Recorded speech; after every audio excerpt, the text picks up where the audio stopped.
आप देख रहे हैं न्यूज नाउ 24/7 ताज़ा खबरों के लिए हमारे साथ बने रहें। भाजपा सांसद सुधांशु त्रिवेदी के आरोपों पर आप सांसद संजय सिंह ने कहा, भाजपा स्कूली बच्चों को मिल रही धमकियों के मुद्दे का राजनीतिकरण कर रहे हैं। पहली धमकी मई 2024 में दी गई थी। अब लगभग 9 महीने बाद दिल्ली पुलिस ने कोई बयान नहीं दिया है, लेकिन भाजपा नेता सुधांशु त्रिवेदी प्रेस कॉन्फ्रेंस कर रहे हैं। वह अलग अलग एनजीओ की कहानियां बता रहे हैं, उन्हें सब पता है। 10 महीने तक कोई जांच नहीं हुई, लेकिन अब चुनाव से 15 दिन पहले वे मनगढ़ंत कहानियां सुना रहे हैं। सभी पत्रकार बंधुओं को नमस्कार। अभी कुछ देर पहले आपने दिल्ली के पुलिस कमिश्नर श्री सुधांशु त्रिवेदी जी की प्रेस कॉन्फ्रेंस देखी होगी। उनकी नियुक्ति दिल्ली के पुलिस कमिश्नर के तौर पे हो गई है और वो हर दिन नए नए खुलासे कर रहे हैं। पुलिस को भी जो जानकारी नहीं है, पुलिस के पास अपना मीडिया सेल है, पुलिस जो नहीं बता पाती वो सुधांशु त्रिवेदी जी बताते। पुलिस जो नहीं बता पाती वो अनुराग ठाकुर जी बताते हैं। दिल्ली की पुलिस को भी जो नहीं मालूम वो स्मृति ईरानी को मालूम है। हमारे एक विधायक का नाम ले लिया, जय भगवान उपकार का, जो दलित समाज से आता है, बोला उसको नोटिस मिली है। तो मैं भाजपाइयों से पूछना चाहता हूं कि तुम्हारी पुलिस में नियुक्ति कब से हुई?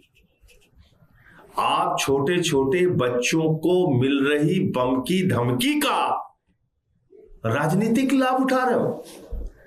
शर्म नहीं आती? राजनीति का स्तर इस स्तर तक गिरा दिया आपने।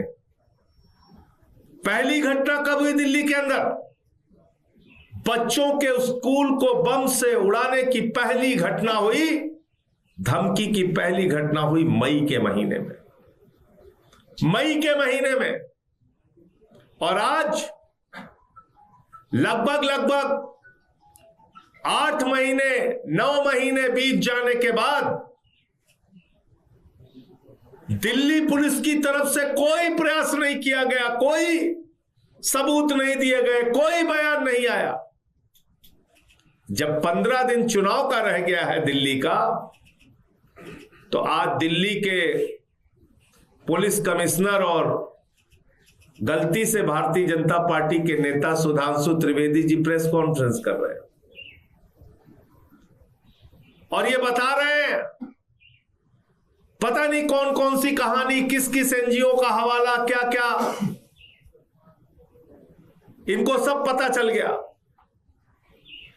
मैं पूछना चाहता हूं, जो घटनाएं बम धमाके की दिल्ली में हुई, देश की राजधानी में रोहिणी के अंदर, उसमें कितने अपराधी पकड़े गए? दिल्ली के कोर्ट के अंदर जज के सामने हत्या हो गई, उस मामले में क्या हुआ? एक महिला का बलात्कार करके दिल्ली की सड़कों पे घसीटा गया कई किलोमीटर तक, उस मामले का क्या हुआ? दिल्ली के अंदर गैंग वॉर हुए, गैंग वॉर, उस मामले में क्या निकला? व्यापारियों को गोलियों से भूना जा रहा है, अवैध वसूली की जा रही है, उस मामले में क्या हुआ? आपने सुरक्षा जैसे गंभीर मुद्दे को अपने राजनीतिक नफा नुकसान के लिए इस्तेमाल किया और छोटे छोटे बच्चों के स्कूल को उड़ाने की मिल रही धमकी को राजनीतिक लाभ के लिए। 10 महीने में कोई जांच आपकी नहीं हुई, कुछ पता नहीं चला 10 महीने में आपको। अचानक 15 दिन पहले एक मनगढ़ंत कहानी लेके आप आ गए। तो इसलिए मैं कहता हूं कि भारतीय जनता पार्टी को न दिल्ली की सुरक्षा से मतलब है, न राष्ट्र की सुरक्षा से मतलब है। जो चीन ने घुसपैठ करके 2 काउंटी बना ली भारत की सीमा के अंदर, वो अरविंद केजरीवाल की वजह से हुआ है। कल को कहोगे अरविंद केजरीवाल की वजह से हुआ है। अमेरिका के राष्ट्रपति ट्रंप ने अपने शपथ ग्रहण समारोह में नरेंद्र मोदी को नहीं बुलाया, अरविंद केजरीवाल की वजह से हुआ है। कल को कहोगे केजरीवाल की वजह से हुआ है। इसलिए मैं कहता हूं भाजपा के बारे में न नेता है, न नीति है, न नीयत है, सिर्फ आरोप प्रत्यारोप है। पहले रोहिंग्या रोहिंग्या लेके आए, चिल्लाने लगे रोहिंग्या रोहिंग्या रोहिंग्या। जब मैंने कहा रोहिंग्या तुमने बसाया, रोहिंग्या हरदीप पुरी ने बसाया, रोहिंग्या भाजपाइयों ने बसाया, ये है प्रमाण, ये है सत्यता, रोहिंग्या का मुद्दा छोड़ के भाग गए। फिर चिल्लाने लगे मुख्यमंत्री आवास, मुख्यमंत्री आवास, मुख्यमंत्री आवास। जब हमने कहा राजमहल दिखाओ, राजमहल दिखाओ, राजमहल दिखाओ, वो मुद्दा छोड़ के भाग गए। आज 10 महीने के बाद दिल्ली के मासूम बच्चों की जिंदगी के साथ जो एक गंभीर खतरे का मुद्दा था, उनको बम से उनके स्कूलों को उड़ाने की धमकी मिली थी, उस मुद्दे पे भी भारतीय जनता पार्टी राजनीति करने चली आई। इससे ज्यादा शर्म की बात कोई नहीं हो सकती। अब मैं कुछ घटनाओं के ऊपर आपका ध्यान दिलाना चाहता हूं। ये मंदिरों को उड़ाने की धमकी दी गई। 28 अक्टूबर 2024 को आंध्र प्रदेश के अंदर इस्कॉन मंदिर को उड़ाने की धमकी दी गई बम से। क्या हुआ उस मामले में आज तक? 2 अक्टूबर के दिन 2 मंदिरों को मध्य प्रदेश में उड़ाने की धमकी दी गई। क्या हुआ इस मामले में अब तक? 2 अक्टूबर को महाकालेश्वर उज्जैन में मंदिर को उड़ाने की धमकी दी गई, बम से उड़ाने की धमकी दी गई। क्या हुआ इसमें आज तक? 6 जुलाई 2024 को वृंदावन उत्तर प्रदेश में प्रेम मंदिर को बम से उड़ाने की धमकी दी गई। क्या हुआ इस मामले में?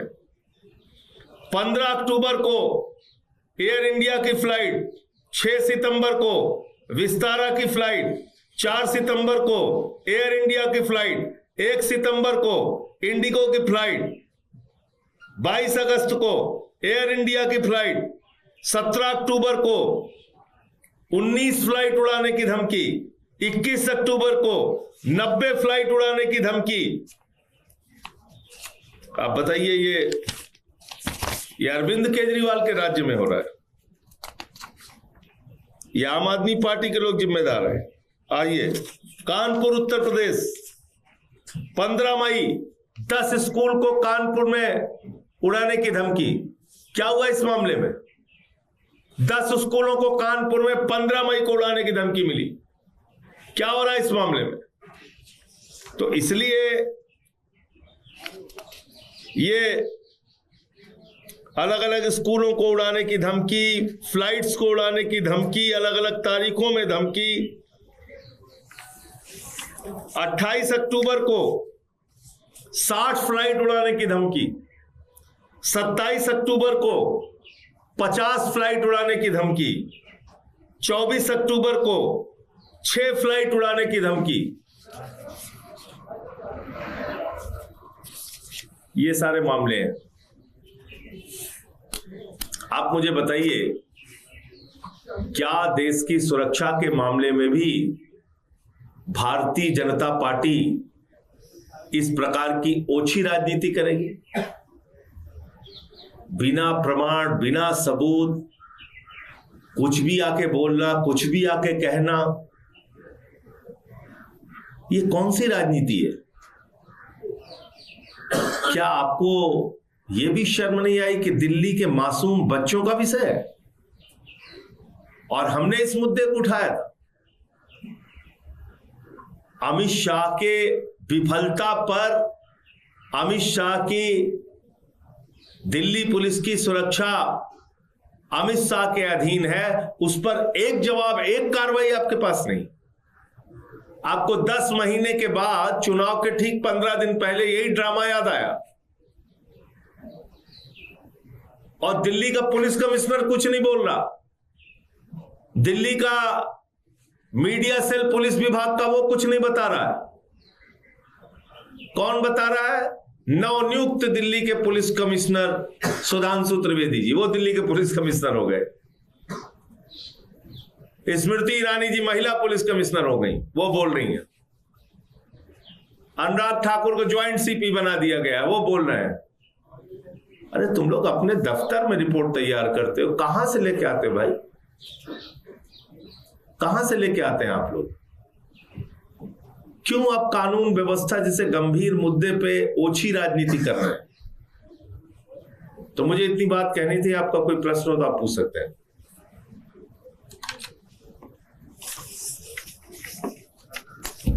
आपको लग रहा है कि जो भी इसके पीछे है उसको पकड़ना चाहिए और उसको सजा देनी ही चाहिए? जो भी किसने इसकी आवाज उठाई? देश की संसद में मैंने इसकी आवाज उठाई। देश की पार्लियामेंट के अंदर किसने दिल्ली के सुरक्षा की आवाज उठाई? आम आदमी पार्टी के राष्ट्रीय संयोजक अरविंद केजरीवाल जी ने प्रेस कॉन्फ्रेंस करके, सभाओं में बोल के, विधानसभा के अंदर बोल के हमेशा दिल्ली के कानून व्यवस्था का मुद्दा उठाया। किसने उठाई? हमने तो आवाज उठाई। अगर हमारी अपेक्षा कार्रवाई करने की नहीं होती, अगर हमारी उम्मीद गुजारिश आपसे कार्रवाई करने की नहीं होती, तो हम ये मुद्दा क्यों उठाते? उठा के देखिए सदन का रिकॉर्ड, संसद का रिकॉर्ड। हमने संसद में प्रदर्शन भी किया दिल्ली के कानून व्यवस्था के मुद्दे पे, और आप इसमें भी राजनीति कर रहे हैं। रोहिणी के अंदर ब्लास्ट हुआ, ब्लास्ट क्या निकला उसमें? आज तक कितने लोगों की गिरफ्तारी हुई? तो इसलिए ऐसे गंभीर मुद्दे पर भी ओछी राजनीति करना यह भारतीय जनता पार्टी का चलन हो गया। सर, बीजेपी जो है वो आम आदमी पार्टी के लीडर्स को, स्पेसिफिकली आम आदमी पार्टी को और मुख्यमंत्री को डायरेक्टली अक्यूज कर रही है और एनजीओ के साथ एसोसिएट कर रही है, जिसे दिल्ली पुलिस ने अपने प्रेस कॉन्फ्रेंस में बताया था। नहीं, मैं कहता हूं वो कुछ भी बोल सकते हैं। कहां है दिल्ली पुलिस का बयान? दिखाइए आप। दिल्ली पुलिस के ने कहा है? आम आदमी पार्टी का कहां नाम लिया है? बताइए आप। कहीं लिया है दिल्ली पुलिस ने आम आदमी पार्टी का नाम? तो राजनीतिक कारणों से कुछ भी आप बोले जाओ। 10 महीने तक आप कुंभकर्ण की नींद सोते रहे। 15 दिन पहले आप ड्रामा करने के लिए आ गए हो। भैया तो दिल्ली का पुलिस कमिश्नर है सुधांशु त्रिवेदी जी, स्मृति ईरानी जी, अनुराग ठाकुर जी, ये सब दिल्ली के अंदर पुलिस विभाग का चार्ज ले चुके हैं। मुझे नहीं मालूम है, हो सकता है कोई नई नियुक्ति का नया तरीका लेटरल एंट्री टाइप निकाला हो, इन लोगों की लेटरल एंट्री कर दी हो। मुझे जानकारी नहीं है इस बात की। इसके बारे में स्पष्टीकरण देना चाहिए भारतीय जनता पार्टी को। आपको यह वीडियो पसंद आया हो तो इसे लाइक करें, हमारे चैनल को सब्सक्राइब करें।